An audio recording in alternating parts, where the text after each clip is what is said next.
In this video, we're going to look at conditional probability. Well, let's first, when we start looking at conditional probability, let's look at a couple questions and see what do we mean by conditional probability, and I think you'll get an idea of what we're talking about. Let's suppose we've got this first question here. On any random day of the year, what is the probability that I will be carrying an umbrella? All right, so of course, some days it's going to be raining, some days it's going to be sunny, so you have to take that into consideration when you think about, will I be carrying an umbrella or not? Now let's look at the second question. Given it is a rainy day, what is the probability I will be carrying an umbrella? So will that be the same probability as the first one? And obviously you can see no, that probability is going to be a little bit different. And more than likely it'll be a greater number. I don't know, I guess there's some people that carry umbrellas on sunny days to keep the sun off of them, but I don't do that. So the probability that I'll be carrying an umbrella on a rainy day, given that it's rainy, will probably be higher than on a day that it is just any day of the year where it could be rainy or sunny. So if we look at down at the bottom of the page here, let's suppose we made A, B, I will be carrying an umbrella, and B is, it is a rainy day. Then we can write the second question as probability of A given B. So the straight line here, the straight line up and down, means given. And so you could read this, from the question, given it is raining, or given it is a rainy day, what's the probability I will be carrying an umbrella? Or what's the probability I'll be carrying an umbrella given it's a rainy day? So you can read that both directions. So let's look at how to calculate a conditional probability like we just saw. So let's suppose we're going to do an experiment, and we're going to do the experiment n times, capital N times. So the number of items in this space is n.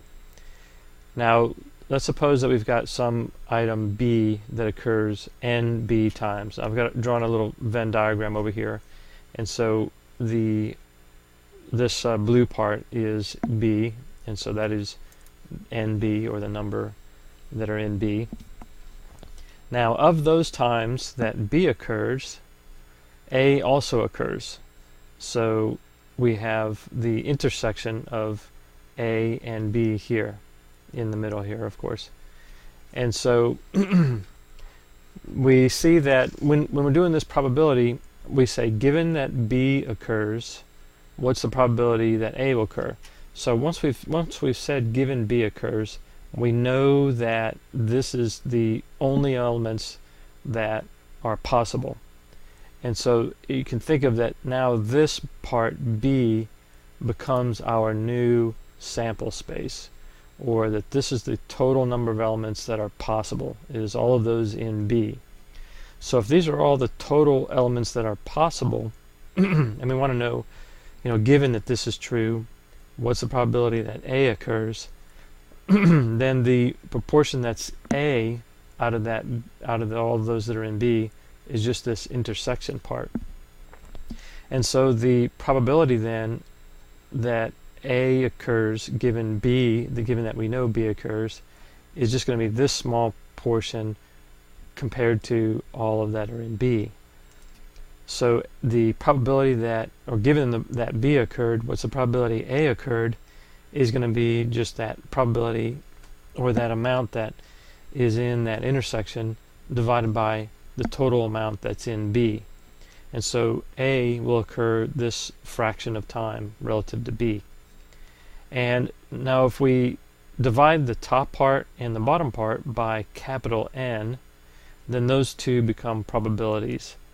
So in other words, this intersection amount, or this number divided by N, the total amount in S, or our sample space, then becomes the probability of A intersect B occurring. So we'll have the probability of A intersect B on the top, and the probability of B on the bottom. And then we write that as our probability of A given B. So let's sum this up for any A and B sets. or events, the probability of A given B will be equal to the probability of A intersect B over the probability of B. Alright, so this is our statement for how to calculate the conditional probability of A given B. Now, if we take this bottom part, probability of B, and bring it over to the top over here, then we can solve for probability of A intersect B. So probability of A intersect B is just the probability of A given B times the probability of B. Now I try to remember how these things work by noting that the part that's the given part over here, so we have probability of A given B, that whatever's in here is what we multiply times its probability. So the probability of B, we'll multiply times the probability of B. So no matter what we have in this part here, we'll multiply times the probability of that part occurring. Alright, so if we have probability of A intersect B, notice that A intersect B is the same as probability of B intersect A. So that means we can swap their location in the conditional part. So that should be equal to the probability of B given A times the probability of A. Now notice that I have A here and also A here. So that's how I remember what to put in this spot over here.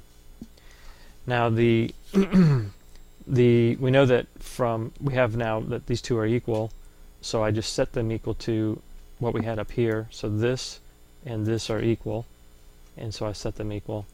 And then we'll just solve for a probability of A given B. So notice that we're going to solve for this one that we have up here, and we have this equation down here. So in general, we can also write it this way.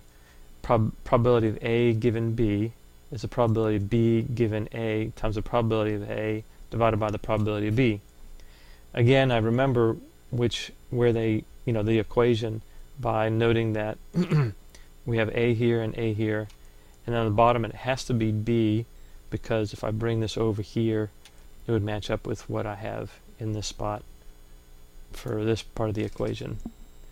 And so these are the two equations that you really ought to remember and probably memorize. And they're not very hard to memorize. So this one that we have down here, and also the one that we first generated up here. Let's look at a real quick, simple example. In this one, we're going to roll a die one time, and we're going to look at the output, or the outcome. And we're given that we know that we roll a 3 or greater. What is the probability it was a 4 or less? Alright, so we're going to write the probability with B as the given part and A as the part we're trying to find the probability of. So the B will be 3 or greater, because we are given that it's 3 or greater, and A will be 4 or less. And so that I've written a Venn diagram over here showing those. And so A is going to be 1, 2, 3, 4, and B is just 3, 4, 5, 6, the intersection being 3 and 4. So the probability of B is just going to be 4, 6, because there's 4 elements in B, and the probability of A intersect B is just 2, 6. So we see that the probability of A given B, or the probability of having a 4 or less, given that we have a 3 or greater on the roll, is going to be probability of A intersect B over probability of B. We know the B is on the bottom because it goes with this part of the equation over here. And so we have 2, 6 over 4, 6, and solving for that we get 1/2. Alright, let's look at another example. This one, you're given a card from a deck of 52, and the first one you see is an ace. You dealt one card first and it's an ace. What is the probability the second one is a queen? Now we know that we can find this one real easy. We've already been dealt a card, so there's 4 queens left, but there's only 51 cards left. So we know that the second card, the probability of getting a queen, is going to be 4 over 51. But let's look at our equation that we have generated and see if we can use it to find that same probability. So we'll let A be the part that we're trying to find. The second card is a queen, given B, which is the first card, is an ace. Now let's look at the size of set A. I've written the ordered pairs with anything on the first one and a queen let's say in this one, Queen of Hearts on the second one. We know that's going to be 51 different possibilities here because we have one queen here, one of the cards here. Now the next one will be any card in the Queen of Diamonds, and then any card in the Queen of Clubs, and then any card in the Queen of Spades. Each of those is 51, and so we have 4 times 51 different possibilities for A. B, we have the first card is an ace, and it's really the same kind of thing. We have 4 aces on the first card and a possibility of 51 on the second card. So we have 4 times 51 for that set. Now the intersection of A and B is a ace on the first card and a queen on the second card. So we know we have 4 possibilities for aces on the first card and 4 possibilities for queen on the second card, and so that set will be size 4 times 4. Now our sample space is 2 cards, so we have 52 possibilities for the first card and then 51 possibilities for the second card, and so the set size is 52 times 51. Now let's find our probability. Our probability of A given B is the probability of A intersect B over probability of B. Now the intersection, we said we had 4 times 4 elements in it, so the probability is 4 times 4 over 52 times 51. And probability of B is 4 times 51 over 52 times 51. Now after you've canceled everything, you'll see that we get 4 over 51, which is exactly what we thought we were going to get to begin with. Let's look at another example. This one, we're given a Venn diagram to begin with that has lots of the probabilities already written in for us, or all the probabilities for all the sections written in for us. And we're going to find probability of A given B, probability of B intersects C given A, probability of B given A intersects C, and probability of B given A union C.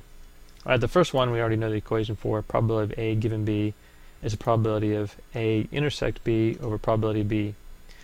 So the probabilities for A intersect B, we're just going to find the intersection. We know the intersection of A and B is just these two here. We're going to add those up on the top. And then on the bottom for B, we're going to add up the 4 items that are in B, and that'll give us our ratio, which turns out to be 4.469. Now let's look at this one. We haven't seen one like this before. Probability of B intersects C given A.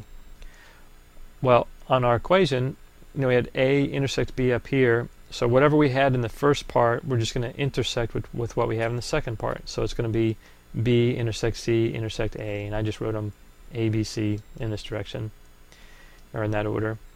Now what do we put on the bottom? Whatever is in this spot here, we put on the bottom, which is A. So probability of A goes on the bottom. And the intersection of all 3 of those is just this one spot in the middle. And so we have 0.2 over all 4 for A, these 4 items for A. And that'll give us 0.417. Now let's look at this one, probability of B given A intersects C. Again, we're going to have B intersected with this on the top, and that again is A intersect B intersect C. And then on the bottom, we're going to put whatever happens to be in this spot, the given part. And so it's A intersects C, so we put the probability of A intersects C on the bottom. And so we have 0.2, which is the middle part, divided by A intersects C. And A intersects C are these 2 here. So 0.2 and 0.13. And we get 0.606. Alright, our last one is probability of B given A union C. So again, on the top, we just intersect whatever's here and whatever's here. So it'll be probability B intersected with A union C. And then on the bottom, we have the probability of whatever's in this spot, probability of A union C. Now the B intersect A union C is all of this, and the intersect is going to be these 3 parts here, and the probability of A union C is going to be all of these on the bottom. So there's a lot. Just add those up and take them